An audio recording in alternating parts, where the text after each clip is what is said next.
कहीं तराशता है, कहीं घिसता है, किसी रेखा को बारीक करता है, किसी रेखा को निखारता है, और तब तक अपने काम में लगा रहता है जब तक वह मूर्ति, उस मूर्ति का चेहरा पूरी आभा से जगमगा न जाए।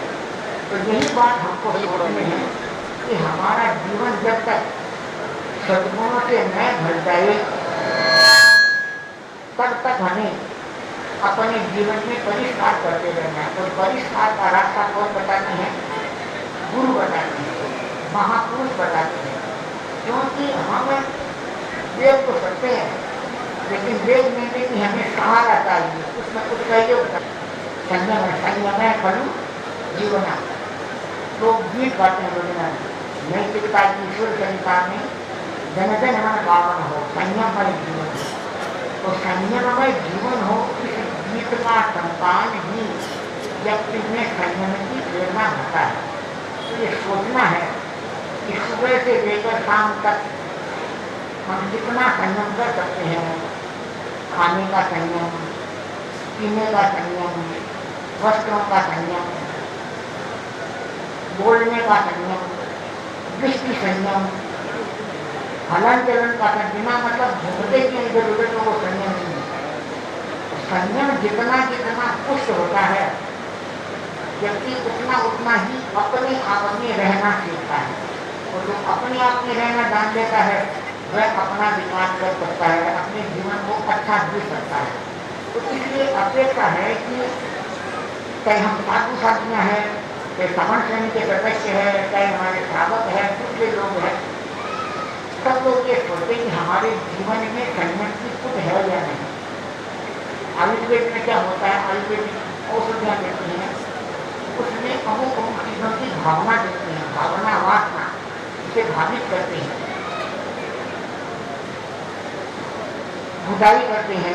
तो यह उससे क्या होती है? भावना मिलती है, तो उससे औषधि का गुण बढ़ जाता है। तो वैसे ही हम अपने जीवन में जैसे जैसे अच्छाइयों की भावना देते रहेंगे, सद्गुणों से अपने आप को भावित करते रहेंगे, तो हमारे लिए जीवन की कीमत बढ़ेगी। तो अपेक्षा ये है कि व्यक्ति इसके लिए लक्ष्य बनाए। अगर लक्ष्य नहीं है सामने, तो हम सुबह से लेकर शाम तक चलते रहे, कहाँ पहुँचे? आचार्यवर चेन्नई से चले और मर्यादा महोत्सव पर कोयम्बटूर पहुँचने का लक्ष्य था। वो लक्ष्य हमेशा सामने रहा। लक्ष्य की प्रतिबद्धता व्यक्ति को निश्चित समय पर यथेष्ट मंजिल तक पहुँचा देती है। अगर लक्ष्य भटक जाए, आदमी लक्ष्य को विस्मृत कर दे, तो फिर न इधर का रहता है न उधर का रहता है। तो लक्ष्य सामने रहा, इसलिए घर पहुँचा, घर बदला, बुद्धेगा पहुँच गए। कल ही कुछ बहन कह रही थी कि बहुत बड़ा आश्चर्य होता है हमको कि चतुर्मास में जो कार्यक्रम निर्धारित किया गया डे टू डे, उन्हीं तारीखों में आचार्यवर वहाँ पधार रहे हैं, एक दिन भी आगे पीछे नहीं है। यह कैसे हो सकता है? यह समय प्रबंधन की कला है, यह जीवन प्रबंधन की कला है। तो हमारे गुरु जब इस कला में निष्णात हैं, तो हमें भी इस कला को सीखना है। अगर हम उनके जीवन से भी थोड़ी प्रेरणा प्राप्त करें तो बहुत बड़ी बात होती है। देखिए, ऐसा कहा जाता है कि हम संतों के सानिध्य में बैठते हैं, कभी हो सकता है आचार्य में हमसे बात करेंगे, बात करने का समय नहीं मिले। कभी यह भी हो सकता है कि लेट बिना कसे पहुँचे, प्रवचन सुनने का भी मौका नहीं मिले। तो भी ये कहा गया है कि किंग माँ करे न पहुना बन जल पीते न सत्संग ये महता महते खड़ा गए। अम्बो निदेश जल रुदेश कटवो पीने में बेला जला छवि प्रश्न विशाल वाला। अगर प्रवचन सुनने का मौका नहीं मिले, बातचीत का मौका नहीं मिले, तो भी सत्संग करना चाहिए। उसका लाभ क्या है? समुद्र है, समुद्र के तट पर वृक्ष होते हैं, वृक्ष के आलवाल होती है, क्यारियां होती है वृक्ष के चारों ओर। तो समुद्र के निकट रहने से क्या फायदा होता है जब ज्वार आता है समुद्र में तो पानी उछलता है, उछलकर उन क्यारियों में आता है। तो ये क्यारियाँ पानी से भर के उसके साथ साथ कभी कभी ऐसा भी होता है कि समुद्र में जो रत्न होते हैं वे भी उछल क्यारियों में आ सकते हैं। तो ये लाभ किसका मिला? समुद्र के निकट रहने का ये लाभ मिला। तो वैसे ही संतों के निकट रहने का भी बहुत बड़ा लाभ है। बुदाई करते हैं तो यह उससे क्या होती है, भावना मिलती है, तो उससे औषधि का गुण बढ़ जाता है। तो वैसे ही हम अपने जीवन में जैसे जैसे अच्छाइयों की भावना देते रहेंगे, सद्गुणों से अपने आप को भावित करते रहेंगे, तो हमारे लिए जीवन की कीमत बढ़ेगी। तो अपेक्षा ये है कि व्यक्ति इसके लिए लक्ष्य बनाए। अगर लक्ष्य नहीं है सामने तो हम सुबह से लेकर शाम तक चलते रहे, कहाँ पहुँचे? आचार्यवर चेन्नई से चले और मर्यादा महोत्सव पर कोयम्बटूर पहुँचने का लक्ष्य था। वो लक्ष्य हमेशा सामने रहा। लक्ष्य की प्रतिबद्धता व्यक्ति को निश्चित समय पर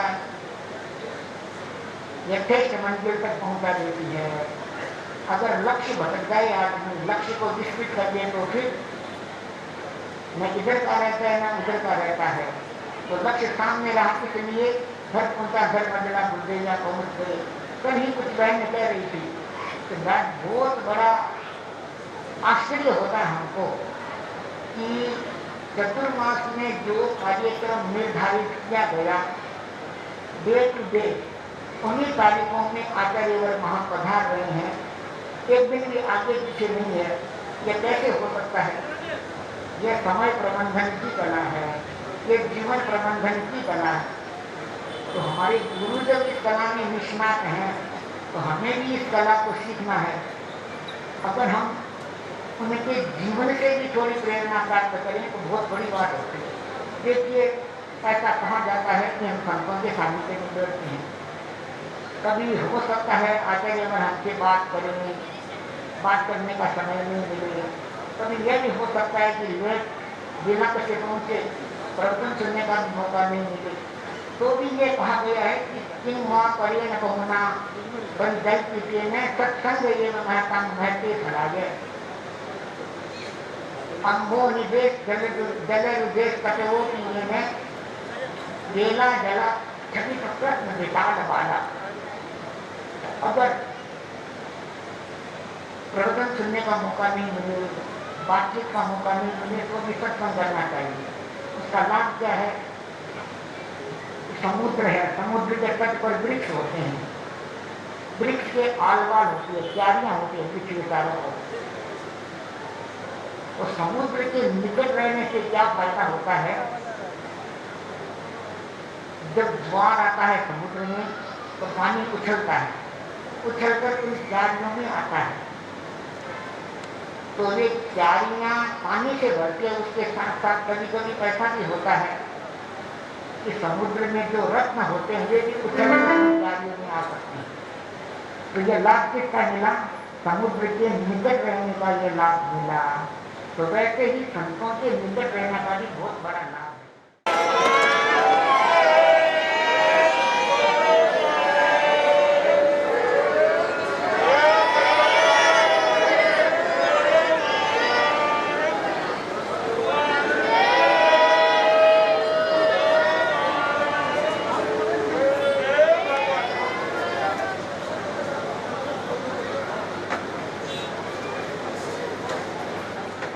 अहिंसा यात्रा के प्रणेता आचार्य श्री मानसमन जी के चरणों में भक्ति भरा नमन। साध्वी प्रमुखों जी, साधु साध्वी जी, सभी जी, समुपस्थित बंधुओं एवं बहनों, त्रिपुर का अपना सौभाग्य है। साध्वी प्रमुखों जी ने गुरुदेव को निवेदन किया कि तेरा पंथ के आचार्यों का प्रथम बार यहाँ पर पदार्पण हुआ। एक विशेष बात आप लोगों के लिए। और दूसरी बात यह है कि जहाँ गुरुदेव पधारते हैं प्रथम बार, वहाँ का उल्लास उत्साह अलग ही होता है। और साथ साथ में यहाँ पर प्रथम बार पधारे हैं, घर भी करीब श्रद्धा के 150 से ज़्यादा है, कम नहीं। प्रथम बार पधारने में इतने ही तो हो सकता है, आगे और बढ़ सकते हैं। लोग कहते हैं कि तिरुपुर का अपना एक नाम है, यहाँ पर लोगों की भावना है, और अब गुरुदेव के पगले हो गए तो अब तो बढ़ने ही बढ़ने ये मानते चले। तो गुरुदेव का यहाँ पर पदार्पण हुआ है, सब लोग अपने आप में खुश है। आप लोग अपनी खुशी की अभिव्यक्ति भी देंगे। हम पहले परम पूज्य गुरुदेव की अमृत देशना के साथ जुड़ते हैं। निवेदन पूज्य गुरुदेव। तुम्हारे चरणों में श्रद्धा के कुसुम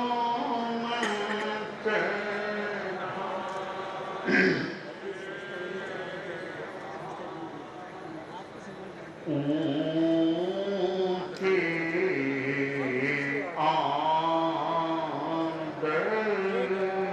आदर्शों को अपना जीवन की ज्योति जगा।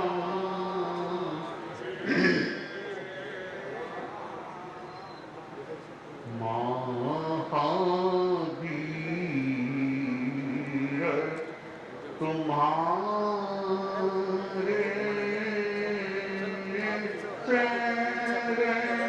चरणों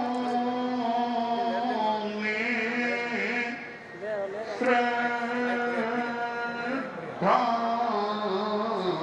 के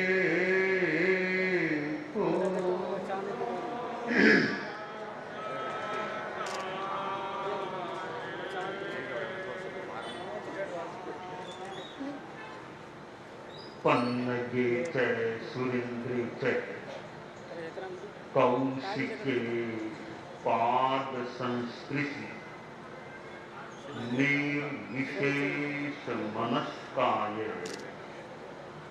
श्री वीरस्वामिने नमः। आर्हत वाङ्मय में कहा गया, ना पुट्ठो वा गरे किंच पुट्ठो वा ना लियं गति कोहम असत्यं कुब्बिद्दा धारिद्दा प्रिय मुक्ति।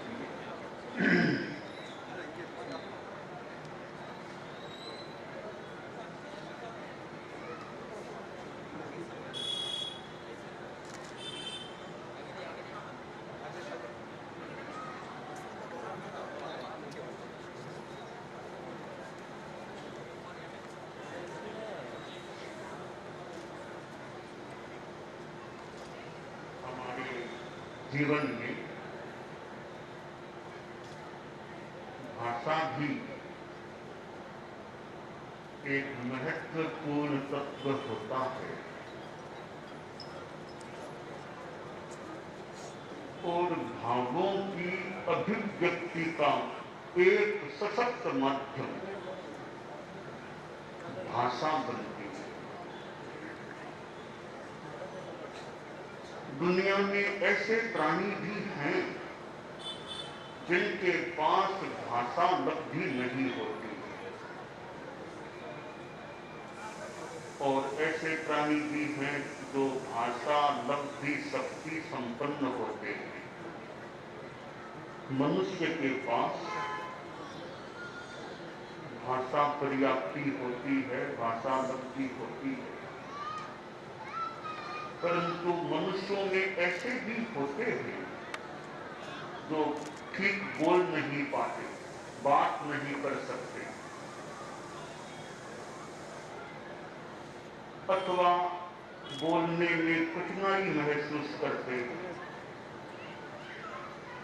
अथवा कोई बोलने में तुतलाना हकलाना जैसी समस्या होती है। और वह समस्या उनकी भाषा को किंचित किंचित विकृत सी बना देती है। ऐसी स्थिति में जिन मनुष्यों के पास सुंदर भाषा शक्ति है, जो अच्छी तरह बोल सकते हैं, वे अपने आप में भाग्यशाली हैं कि अनंत प्राणियों को जो शक्ति प्राप्त नहीं है, वह शक्ति उनको प्राप्त है और वो स्पष्ट बोल सकते हैं। तो हर व्यक्ति को चाहिए कि वह भाषा का संयम और भाषा का विवेक इन्हें आत्मसात रखे। जैन आगमों में एक छोटा सा आगम है 10 वे आलिया। उसमें 10 अध्ययन हैं, 2 चूलिकाएं भी आगे हैं। 10 अध्ययनों में 7वां अध्ययन वक्त शुद्धि, वाक्य शुद्धि, एक पूरा अध्ययन है जो एक साधु को बोलना कैसे चाहिए, इसका दिशा निर्देशन, मार्गदर्शन देने वाला अध्ययन है। वहां कहा गया, नियम अदुत्थम अनुगीति भाषा सयान मध्य रहती प्रशंसक। जो व्यक्ति, साधु को तो खैर ध्यान देना ही चाहिए, गृहस्थ भी ध्यान दे सकता है। नियम अदुत्थम भाषा हमारी कैसी होनी चाहिए। पहली बात है नियम, मित भाषिता, आदमी सीमित बोलने का अभ्यास करे। संस्कृत के श्लोक का कथन है, मौखर्यम लाघव कर्म मौन मुन्नति कारकम मुखरौ नूपुरौ पादे कंठे हारो विराजते, या हार है कंठे विराजते। मुखरता है वाचालता, ज्यादा बोलना, अनावश्यक ज्यादा बोलना, यह मौखर्य कहलाता है। और मौखर्य आदमी को कुछ छोटा बना देता है। जो आदमी ऐसे ज्यादा बोलता रहता है तो फिर एक उसकी छवि सामने आती है कि बहुभाषी आदमी है, ज्यादा बोलने वाला है।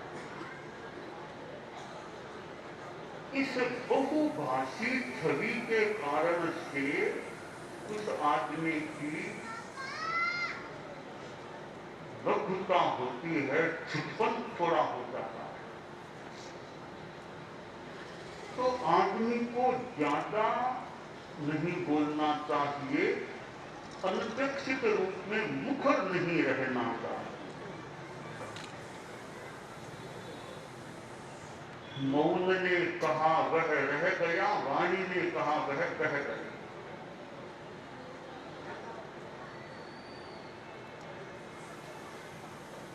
जिस आदमी को सच्चाई की ऊंची साधना करना हो, सामान्य साधना तो मान लें फिर भी करते कोई, सामान्य रूप में ऊंची साधना करनी हो, उस आदमी के लिए अपेक्षित है वह मितभाषी रहे, वाणी का संयम रखे, मुखरता न करे।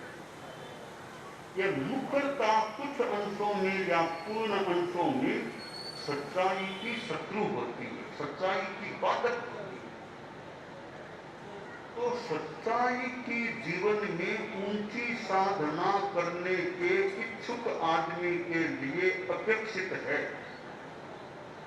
कि वह मितभाषी बने। तो वो सच्चाई की ऊंची साधना करने में सफलता का एक आयाम आत्मगत कर लेगा।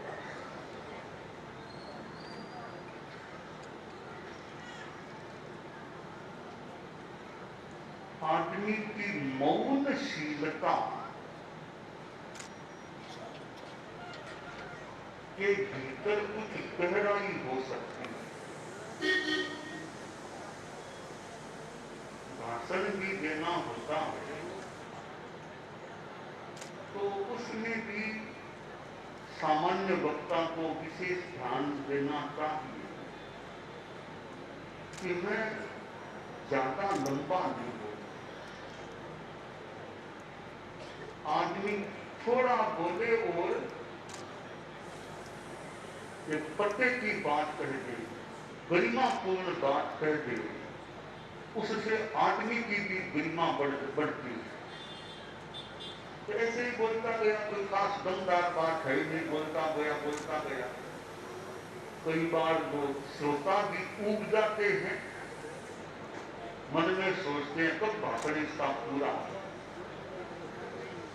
और कई बार तो फिर लोग संकेत करना भी शुरू कर देते हैं, कोई पर्ची भेजना शुरू करते हैं, पर्ची दिए पूरा करो। दूसरे पूरा करो कहे, इसकी अपेक्षा खुद ही पहले पूरा कर दे तो ज्यादा अच्छी बात। दूसरों को पर्ची भेजनी पड़े या संकेत करना पड़े, उसके पहले भाषण पूरा हो जाए, वो बहुत अच्छी बात होती है। तो मौनशीलता और मितभाषिता महत्वपूर्ण चीज है। कई लोग मौन भी करते होंगे, 1 घंटा 2 घंटा 4 घंटा ऐसे, वह मौन भी अच्छा है, उसका अपना महत्व हो सकता है। परंतु एक बड़ी बात